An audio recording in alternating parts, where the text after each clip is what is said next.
पिछले वीडियो में हमने गर्भाधान संस्कार के माध्यम से यह समझा कि चेतना शरीर में प्रवेश कैसे करती है। अब इस यात्रा का अगला अधिक सूक्ष्म चरण है पुंसवन संस्कार, जहाँ गर्भ में आई चेतना को दिशा, संतुलन और भविष्य गढ़ने की क्षमता मिलती है।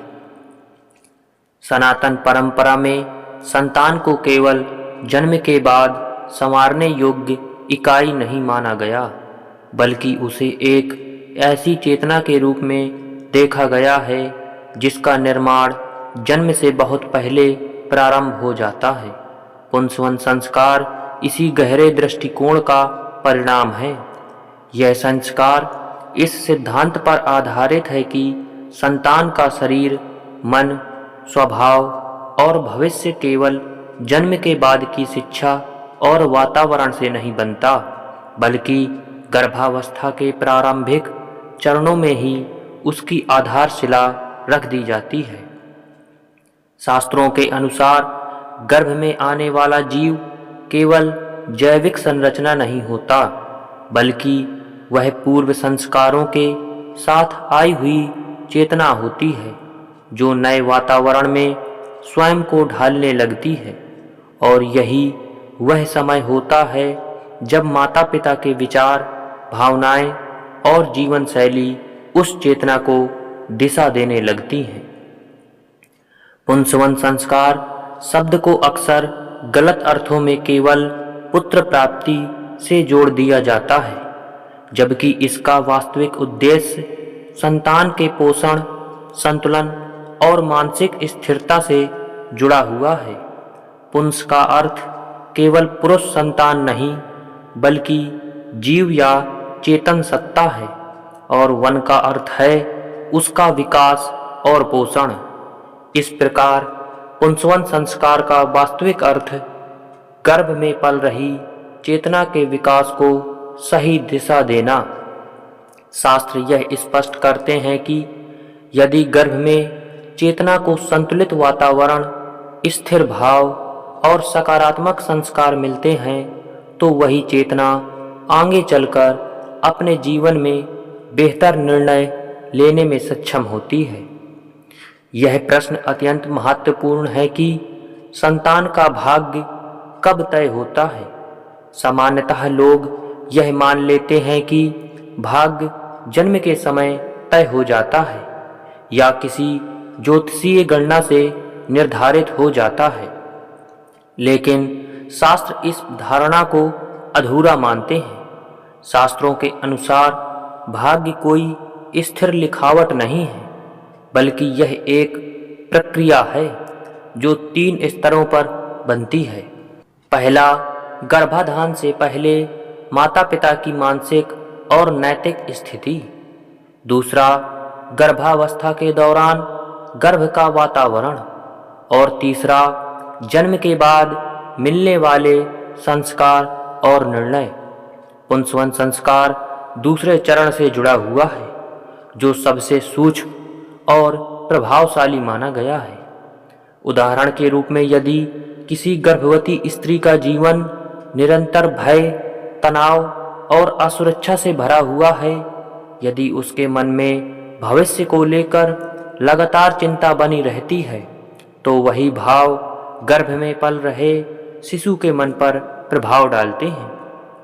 आधुनिक विज्ञान भी यह स्वीकार करता है कि गर्भावस्था के दौरान मां के शरीर में बनने वाले तनाव हार्मोन सीधे शिशु के मस्तिष्क विकास को प्रभावित करते हैं। शास्त्र इस बात को बहुत पहले से जानते थे, इसलिए उन्होंने पुंसवन संस्कार के माध्यम से गर्भकालीन वातावरण को शुद्ध और संतुलित रखने का विधान दिया। इसके विपरीत, यदि गर्भावस्था के दौरान माता का मन शांत, स्थिर और आश्वस्त रहता है, यदि परिवार का वातावरण सहयोगपूर्ण और सकारात्मक होता है, तो वही स्थिरता गर्भस्थ शिशु के भीतर भी विकसित होने लगती है।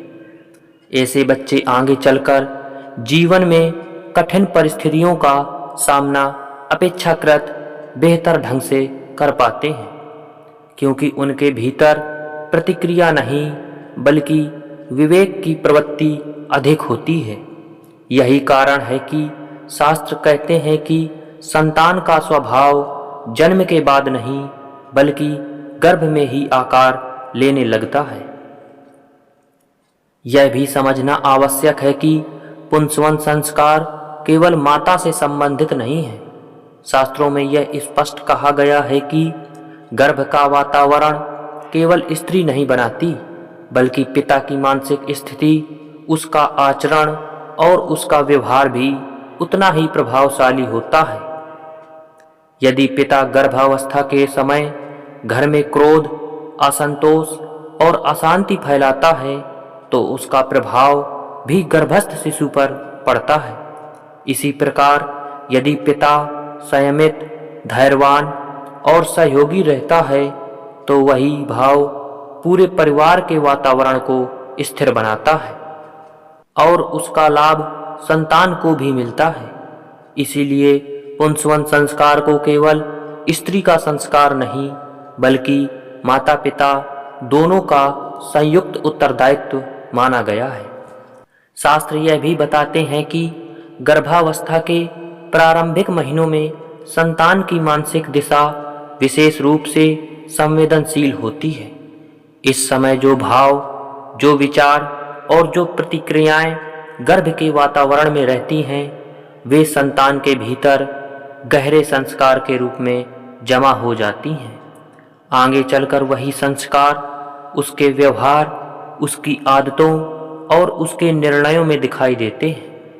यही कारण है कि पुंसवन संस्कार को संतान के भाग्य का निर्धारक नहीं बल्कि उसके भाग्य की दिशा तय करने वाला विधान कहा गया है। आज के समय में जब लोग पुंसवन संस्कार को अंधविश्वास कहकर खारिज कर देते हैं, वे इस गहरे मनोवैज्ञानिक और चेतना विज्ञान को नज़रअंदाज कर देते हैं। आधुनिक मनोविज्ञान भी यह स्वीकार करता है कि गर्भकालीन अनुभव जीवन भर के व्यवहार को प्रभावित करता है। सनातन परंपरा ने इसी सत्य को संस्कारों के रूप में व्यवस्थित किया था ताकि सामान्य गृहस्थ भी इसे समझ सके और अपने जीवन में उतार सके। पुंसवन संस्कार को सही ढंग से समझने के लिए सबसे पहले यह समझना आवश्यक है कि शास्त्र गर्भ को लेकर केवल एक जैविक अवस्था नहीं मानते बल्कि उसे चेतना के पुनर्गठन का अत्यंत संवेदनशील चरण मानते हैं। शास्त्रों के अनुसार जब जीव गर्भ में प्रवेश करता है तो वह केवल शरीर ग्रहण नहीं करता बल्कि वह नए वातावरण के अनुसार अपने पूर्व संस्कारों को पुनः सक्रिय और पुनः संगठित करना प्रारंभ करता है।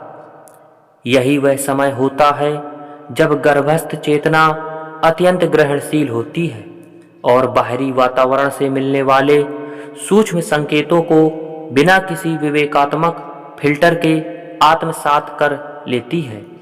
इसी कारण पुंसवन संस्कार को केवल कर्मकांड नहीं बल्कि सजग गर्भकालीन जीवन पद्धति कहा गया है। शास्त्र यह मानते हैं कि गर्भ में पल रही संतान शब्दों को उनके शाब्दिक अर्थ में नहीं समझती, लेकिन वह भाव, तनाव, शांति, भय और स्थिरता को पूरी तीव्रता से ग्रहण करती है। उदाहरण के लिए यदि गर्भवती स्त्री किसी बात को लेकर लगातार भय में रहती है तो भले ही वह अपने डर को व्यक्त न करे, उसका शरीर उस भय के अनुरूप हार्मोनल प्रतिक्रिया देता है और वही रासायनिक संकेत गर्भस्थ शिशु तक पहुंचते हैं। आधुनिक विज्ञान भी यह स्वीकार करता है कि गर्भावस्था के दौरान उत्पन्न होने वाला कॉर्टिसोल जैसे तनाव हार्मोन भ्रूण के मस्तिष्क विकास को प्रभावित करते हैं। शास्त्रों ने इस तथ्य को हजारों वर्ष पहले यह कहकर समझाया था कि माता के भाव भी गर्भ का संस्कार बनते हैं। पुंसवन संस्कार की वास्तविक प्रतिक्रिया किसी एक दिन के कर्मकांड तक सीमित नहीं है। यह एक लगातार चलने वाली मानसिक और भावनात्मक साधना है। शास्त्रों के अनुसार गर्भावस्था के प्रारंभिक महीनों में माता पिता को अपने आचरण, संवाद, आहार और मानसिक स्थिति पर विशेष ध्यान देना चाहिए, क्योंकि यही वह समय होता है जब संतान के भीतर उनकी प्रतिक्रिया प्रणाली विकसित हो रही होती है। उदाहरण के रूप में यदि गर्भावस्था के समय घर में निरंतर झगड़ा, ऊंची आवाज में बातचीत और असुरक्षा का वातावरण रहता है, तो गर्भस्थ शिशु का मन उसी वातावरण को सामान्य मानकर विकसित होता है। आगे चलकर ऐसा बच्चा बड़े होने पर भी तनावपूर्ण परिस्थितियों को सामान्य मान सकता है और शांत वातावरण में भी भीतर से बेचैन रह सकता है। इसके विपरीत यदि गर्भावस्था के दौरान घर का वातावरण संयमित, संवाद युक्त और संतुलित रहता है, तो वही संतुलन शिशु के भीतर स्वाभाविक रूप से विकसित होता है। ऐसे बच्चे आगे चलकर संकट की स्थिति में भी अपेक्षाकृत शांत रह पाते हैं, क्योंकि उनके भीतर की चेतना ने प्रारंभ से ही स्थिरता को अनुभव किया होता है। यही कारण है कि पुंसवन संस्कार में बाहरी अनुष्ठानों से अधिक महत्व आंतरिक वातावरण को दिया गया है। पुंसवन संस्कार का एक महत्वपूर्ण पक्ष यह भी है कि यह माता पिता को सजग बनाता है कि गर्भावस्था कोई सामान्य समय नहीं है, बल्कि यह एक संस्कार काल है। यदि इस समय माता पिता अपने व्यवहार को यह सोचकर नियंत्रित करें कि यह केवल हमारे लिए नहीं बल्कि गर्भ में पल रही चेतना के लिए भी है, तो उनके निर्णय स्वाभाविक रूप से अधिक संयमित और विवेकपूर्ण हो जाते हैं। उदाहरण के लिए एक व्यक्ति जो सामान्य परिस्थितियों में क्रोधी स्वभाव का हो, वह भी यह सोचकर अपने क्रोध को नियंत्रित करने का प्रयास करता है कि उसका प्रभाव गर्भस्थ शिशु पर पड़ेगा। यही सजगता पुंसवन संस्कार का वास्तविक उद्देश्य है। शास्त्र यह भी स्पष्ट करते हैं कि गर्भस्थ चेतना केवल माता पिता के भावों से नहीं बल्कि पूरे पारिवारिक वातावरण से प्रभावित होती है। यदि गर्भवती स्त्री को परिवार से भावनात्मक सुरक्षा मिलती है, यदि उसे बार बार यह विश्वास दिलाया जाता है कि वह अकेली नहीं है, तो वही सुरक्षा भाव गर्भस्थ शिशु के भीतर भी स्थान बनाता है। इसके विपरीत यदि स्त्री को गर्भावस्था के दौरान उपेक्षा, तिरस्कार या असुरक्षा का अनुभव होता है, तो वही अनुभव शिशु की चेतना में भी असुरक्षा के रूप में अंकुरित हो सकता है। पुंसवन संस्कार में यह भी बताया गया है कि गर्भावस्था के समय अत्यधिक नकारात्मक कल्पनाएं, भयावह दृश्य और हिंसक विचारों से दूरी बनाए रखना आवश्यक है। इसका कारण यह नहीं कि शिशु इन दृश्यों को वैसा ही देखता है, बल्कि इसलिए कि ऐसे दृश्य माता के मन में भय, तनाव और अशांति उत्पन्न करते हैं और वही भाव गर्भ तक पहुंचते हैं। उदाहरण के रूप में यदि गर्भवती स्त्री नियमित रूप से भयावह समाचार, हिंसक दृश्य या अत्यधिक तनावपूर्ण चर्चाओं में संलग्न रहती हैं, तो उसके भीतर बनने वाला मानसिक दबाव गर्भस्थ शिशु की चेतना को प्रभावित कर सकता है। इसके साथ ही पुंसवन संस्कार यह भी सिखाता है कि सकारात्मकता का अर्थ केवल प्रसन्नता नहीं है, बल्कि स्थिरता और संतुलन है। इसका मतलब यह नहीं कि गर्भावस्था के दौरान कोई समस्या या चिंता नहीं होनी चाहिए, बल्कि इसका अर्थ यह है कि समस्याओं के प्रति प्रतिक्रिया संयमित होनी चाहिए। उदाहरण के लिए यदि किसी कारणवश आर्थिक या पारिवारिक चिंता उत्पन्न होती है, तो उसका समाधान खोजने का प्रयास करना और मन को यथासंभव शांत रखना गर्भस्थ शिशु के लिए अधिक लाभकारी होता है, बजाय इसके कि चिंता को भीतर ही भीतर बढ़ने दिया जाए। पुंसवन संस्कार के संदर्भ में आहार का भी विशेष महत्व बताया गया है। शास्त्रों के अनुसार गर्भावस्था के दौरान लिया गया आहार केवल शरीर को पोषण नहीं देता, बल्कि मन को भी प्रभावित करता है। अत्यधिक उत्तेजक, भारी या असंतुलित आहार मन को भी अस्थिर कर सकता है, जबकि संतुलित और सादा आहार मन को शांत रखने में सहायक होता है। उदाहरण के रूप में अत्यधिक तीखा, उत्तेजक या असंयमित भोजन लेने से शरीर में बेचैनी बढ़ सकती है, जिसका प्रभाव मन पर पड़ता है और वही प्रभाव गर्भ तक पहुंच सकता है। पुंसवन संस्कार का एक और महत्वपूर्ण पहलू यह है कि माता पिता को यह समझाता है कि संतान का विकास केवल भविष्य की चिंता नहीं, बल्कि वर्तमान की जिम्मेदारी है।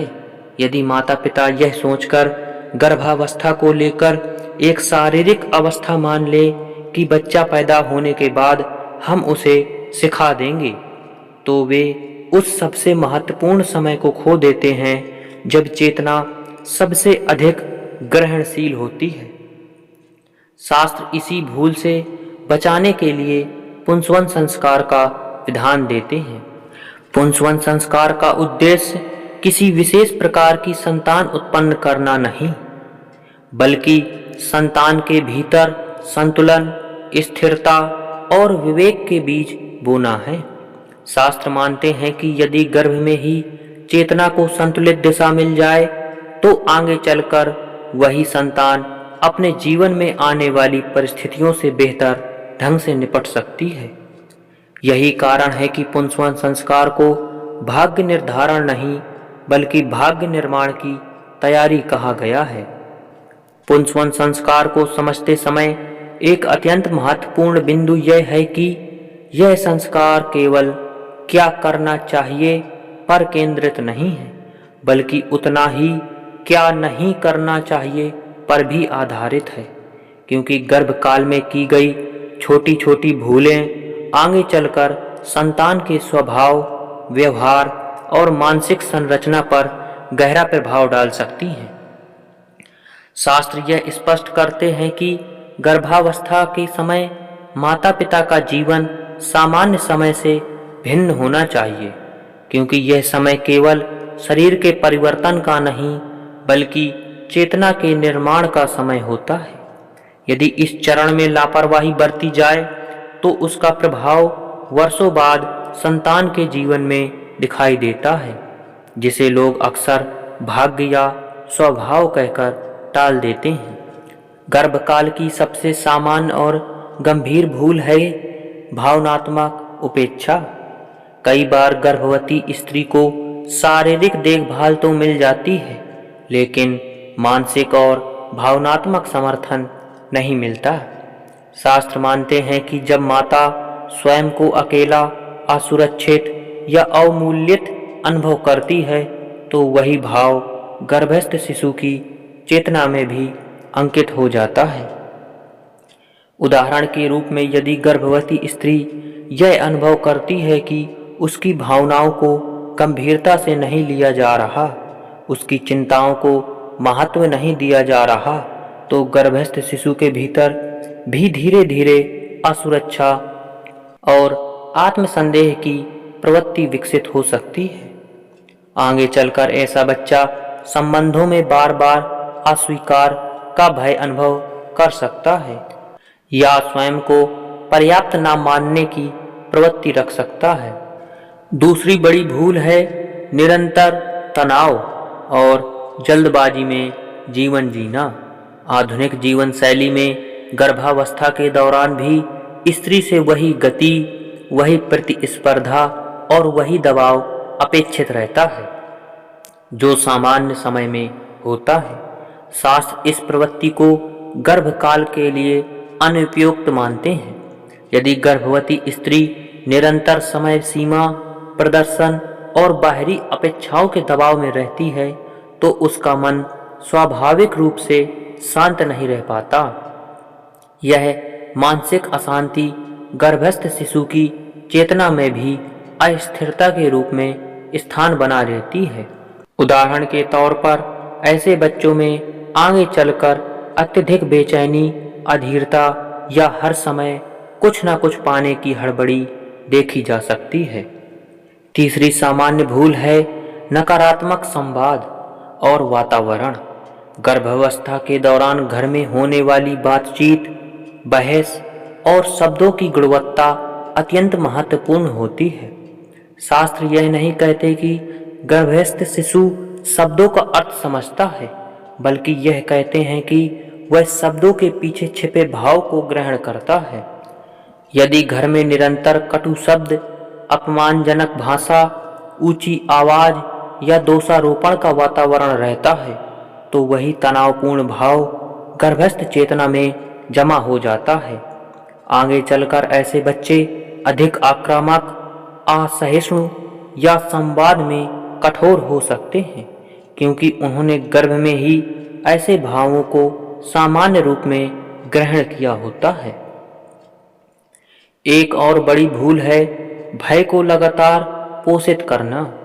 गर्भावस्था के दौरान स्त्री के मन में कई बार के स्वाभाविक भय उत्पन्न होते हैं, जैसे संतान का स्वास्थ्य, भविष्य, आर्थिक सुरक्षा आदि। शास्त्र भय को नकारते नहीं, लेकिन वे यह चेतावनी देते हैं कि भय को लगातार मन में दोहराना और उसी में जीते रहना गर्भस्थ चेतना के लिए हानिकारक हो सकता है। उदाहरण के रूप में, यदि माता बार बार यह कल्पना करती है कि कुछ गलत हो सकता है, तो वही भय गर्भस्थ शिशु के भीतर भी असुरक्षा और चिंता के रूप में विकसित हो सकता है। आगे चलकर ऐसा बच्चा बिना स्पष्ट कारण के भी चिंता और डर की प्रवृत्ति रख सकता है। पुंसवन संस्कार यह भी बताता है कि गर्भकाल में अत्यधिक उत्तेजक जीवन शैली से बचना चाहिए। अत्यधिक शोर, अनियमित दिनचर्या, नींद की कमी और असंतुलित आहार मन को भी उत्तेजित करते हैं। शास्त्रों के अनुसार मन की यह उत्तेजना गर्भस्थ चेतना को भी प्रभावित करती है। उदाहरण के लिए, यदि गर्भवती स्त्री नियमित रूप से देर रात तक जागती है, असंतुलित भोजन करती है और विश्राम को महत्व नहीं देती, तो इसका प्रभाव केवल उसके शरीर पर ही नहीं, बल्कि गर्भस्थ शिशु के मन पर भी पड़ सकता है। इन गलतियों के संदर्भ में पुंसवन संस्कार केवल निषेध नहीं देता, बल्कि व्यवहारिक मार्ग भी दिखाता है। यह संस्कार माता पिता को यह सिखाता है कि गर्भकाल को एक सजग जीवन पद्धति की तरह जिया जाए। इसका अर्थ यह नहीं कि जीवन रुक जाए, बल्कि इसका अर्थ यह है कि जीवन में संतुलन लाया जाए। उदाहरण के लिए, यदि कोई समस्या या चिंता उत्पन्न होती है, तो उसे दबाने के बजाय शांत मन से उसका समाधान खोजा जाए, ताकि मन में अनावश्यक उथल पुथल ना बने। पुंसवन संस्कार का एक अत्यंत व्यवहारिक पहलू यह है कि माता पिता को अपने भीतर झांकने का अवसर देता है। गर्भकाल के दौरान माता पिता अपने स्वभाव, अपने क्रोध, अपनी अधीरता और अपनी असुरक्षाओं को अधिक स्पष्ट रूप से देखने लगते हैं। यदि इस समय वे स्वयं पर काम करें, तो न केवल संतान का विकास बेहतर होता है, बल्कि माता पिता स्वयं भी मानसिक रूप से अधिक परिपक्व बनते हैं। उदाहरण के लिए, एक व्यक्ति जो सामान्यतः जल्दी क्रोधित हो जाता है, यदि गर्भावस्था के दौरान वह यह समझ ले कि उसका क्रोध केवल उसका निजी नहीं है, बल्कि गर्भस्थ चेतना को भी प्रभावित करता है, तो वह अपने क्रोध पर नियंत्रण करने का वास्तविक प्रयास करता है। यही प्रयास पुंसवन संस्कार की आत्मा है। यह भी समझना आवश्यक है कि पुंसवन संस्कार कोई आदर्श स्थिति की मांग नहीं करता। शास्त्र यह नहीं कहते कि गर्भावस्था के दौरान कभी तनाव ना हो, कभी दुख ना हो या कभी चिंता न हो। वे केवल यह कहते हैं कि उन भावों में फंसे रहना और उन्हें बार बार दोहराना गर्भस्थ चेतना के लिए हानिकारक हो सकता है। संतुलन, जागरूकता और संयम यही पुंसवन संस्कार के मूल सिद्धांत हैं। पुंसवन संस्कार के संदर्भ में सबसे अधिक भ्रम जिस विषय को लेकर होता है वह है भाग्य। सामान्य धारणा यह बना दी गई है कि संतान का भाग्य या तो जन्म के समय तय हो जाता है या फिर किसी ग्रह नक्षत्र की स्थिति से पूरी तरह निर्धारित होता है। लेकिन शास्त्र इस धारणा को अधूरा और भ्रामक मानते हैं। शास्त्रों के अनुसार भाग्य कोई एक क्षण में लिखा गया स्थायी लेख नहीं है, बल्कि यह एक धीरे धीरे आकार लेने वाली प्रक्रिया है जो गर्भाधान से पहले आरंभ होती है, गर्भावस्था के दौरान दिशा पकड़ती है और जन्म के बाद किए गए कर्मों तथा निर्णयों से स्थिर या परिवर्तित होती रहती है। पुंसवन संस्कार इसी प्रक्रिया के उस चरण से जुड़ा है जहां भाग्य का ढांचा बनता है, पर अभी वह कठोर रूप में स्थिर नहीं होता। शास्त्र यह स्पष्ट करते हैं कि गर्भ में आने वाला जीव अपने पूर्व संस्कारों के साथ आता है, लेकिन उन संस्कारों को व्यक्त करने का तरीका नया शरीर और नया वातावरण तय करता है। यदि वातावरण अनुकूल, संतुलित और स्थिर हो तो वही संस्कार सकारात्मक रूप में प्रकट होने लगते हैं, और यदि वातावरण असंतुलित, भययुक्त या अव्यवस्थित हो तो वही संस्कार विकृत रूप में सामने आ सकते हैं। इसी कारण कहा गया है कि गर्भकालीन वातावरण संतान के भाग्य का निर्माण नहीं करता, बल्कि उसके प्रकट होने की दिशा तय करता है। उदाहरण के रूप में, यदि किसी जीव के भीतर साहस और नेतृत्व के पूर्व संस्कार हों, लेकिन गर्भकाल के दौरान वातावरण निरंतर भय, असुरक्षा और दबाव से भरा हुआ हो, तो वही साहस आगे चलकर आक्रामकता, अधीरता या टकराव की प्रवृत्ति में बदल सकता है। इसके विपरीत, यदि वही जीव शांत, सुरक्षित और संतुलित वातावरण में विकसित हो, तो वही साहस, आत्मविश्वास, निर्णय क्षमता और नेतृत्व के सकारात्मक गुणों के रूप में प्रकट हो सकता है। यहाँ स्पष्ट होता है कि संस्कार वही हैं, लेकिन उनका स्वरूप वातावरण तय करता है। पुंसवन संस्कार इसी वातावरण को सजग रूप से संतुलित करने का विधान है। शास्त्र यह भी बताते हैं कि गर्भ के प्रारंभिक महीनों में संतान का भावनात्मक ढांचा सबसे पहले स्थिर होता है। यह ढांचा तय करता है कि बच्चा जीवन की परिस्थितियों पर कैसी प्रतिक्रिया देगा, डर के साथ, क्रोध के साथ या विवेक और धैर्य के साथ। यही प्रतिक्रिया प्रणाली आगे चलकर जीवन में आने वाले अवसरों को अवसर बनने देगी या बाधा बना देगी। इसलिए कहा गया है कि भाग्य अवसरों से नहीं, बल्कि उन अवसरों पर दी गई प्रतिक्रिया से बनता है, और यह प्रतिक्रिया गर्भकाल में ही आकार लेने लगती है। पुंसवन संस्कार का अंतिम उद्देश्य संतान को भाग्यशाली बनाना नहीं है, बल्कि उसे संतुलित प्रतिक्रिया क्षमता देना है। शास्त्र यह नहीं कहते कि गर्भकाल में सब कुछ ठीक कर देने से संतान का जीवन संघर्ष मुक्त हो जाएगा, बल्कि वे यह कहते हैं कि जीवन में संघर्ष तो आएंगे ही, पर संतान उन्हें कृष्ण दृष्टि से देखेगी और उनसे कैसे निपटेगी, यह उसका वास्तविक भाग्य होगा। उदाहरण के लिए, दो व्यक्ति समान परिस्थितियों में जन्म लेते हैं, समान शिक्षा पाते हैं, लेकिन एक कठिनाई में टूट जाता है और दूसरा उसी कठिनाई को सीख में बदल लेता है। यही अंतर भाग्य का वास्तविक अर्थ है। इस संदर्भ में यह भी समझना आवश्यक है कि पुंसवन संस्कार माता पिता पर किसी प्रकार का दोषारोपण नहीं करता, शास्त्र यह नहीं कहते कि यदि संतान में कोई कठिन प्रवृत्ति दिखाई दे तो उसका पूरा कारण गर्भकाल होगा।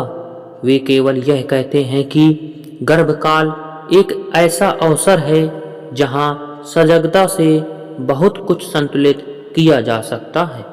यदि किसी कारणवश उस समय पूर्ण संतुलन संभव न हो पाया हो तो भी जन्म के बाद संस्कारों, संवाद और सही वातावरण से बहुत कुछ सुधारा जा सकता है। इसलिए सनातन परंपरा में केवल पुंसवन संस्कार ही नहीं बल्कि जन्म के बाद भी अनेक संस्कारों का विधान दिया गया है। आधुनिक जीवन में पुंसवन संस्कार का अर्थ किसी विशेष कर्मकांड को यथावत दोहराना नहीं है, बल्कि उसके पीछे छिपे सिद्धांत को समझना और जीवन में उतारना है। आज के संदर्भ में इसका अर्थ यह है कि गर्भावस्था के दौरान माता पिता अपने जीवन की गति को थोड़ा धीमा करें, अपने संवाद को अधिक सजग बनाएं, अपने विचारों को बार बार भय और नकारात्मक कल्पनाओं में न उलझने दें और यह समझें कि उनका मानसिक संतुलन केवल उनका निजी विषय नहीं है बल्कि गर्भ में पल रही चेतना के निर्माण का आधार है। पुंसवन संस्कार का अंतिम निष्कर्ष यह है कि संतान का भाग्य न तो पूरी तरह पूर्व जन्म से तय होता है और न ही पूरी तरह जन्म के बाद। वह गर्भकालीन दिशा और जीवनकालीन निर्णयों के बीच निरंतर बनता रहता है। गर्भकाल उस दिशा को देने का समय है जहां चेतना सबसे अधिक ग्रहणशील होती है। यदि उस समय माता पिता सजग, संयमित और उत्तरदायी रहते हैं तो वे संतान को कोई तैयार भविष्य नहीं देते बल्कि उसे ऐसा मन और स्वभाव देते हैं जो स्वयं अपना भविष्य गढ़ने में सक्षम हो। यही कारण है कि पुंसवन संस्कार को संतान का भविष्य लिखने का विधान नहीं बल्कि संतान को भविष्य गढ़ने योग्य बनाने का विधान कहा गया है। यह संस्कार यह सिखाता है कि भाग्य कोई बाहर से मिलने वाली वस्तु नहीं है बल्कि भीतर विकसित होने वाली क्षमता है। परिस्थितियों को समझने, संतुलित निर्णय लेने और जीवन को विवेक के साथ जीने की क्षमता। जब गर्भ में इस क्षमता के बीज बो दिए जाते हैं तो आगे चलकर वही संतान अपने जीवन के संघर्षों, अवसरों और चुनौतियों के माध्यम से अपने भाग्य को स्वयं आकार देती है। यही पुंसवन संस्कार का अंतिम गूढ़ और शास्त्रीय संदेश है। दोस्तों, यह वीडियो अगर आपको पसंद आए तो वीडियो को लाइक कीजिए, कमेंट कीजिए, शेयर कीजिए और हमारे चैनल को सब्सक्राइब कीजिए। मिलते हैं कल अब नए संस्कार के साथ। तब तक के लिए राधे राधे।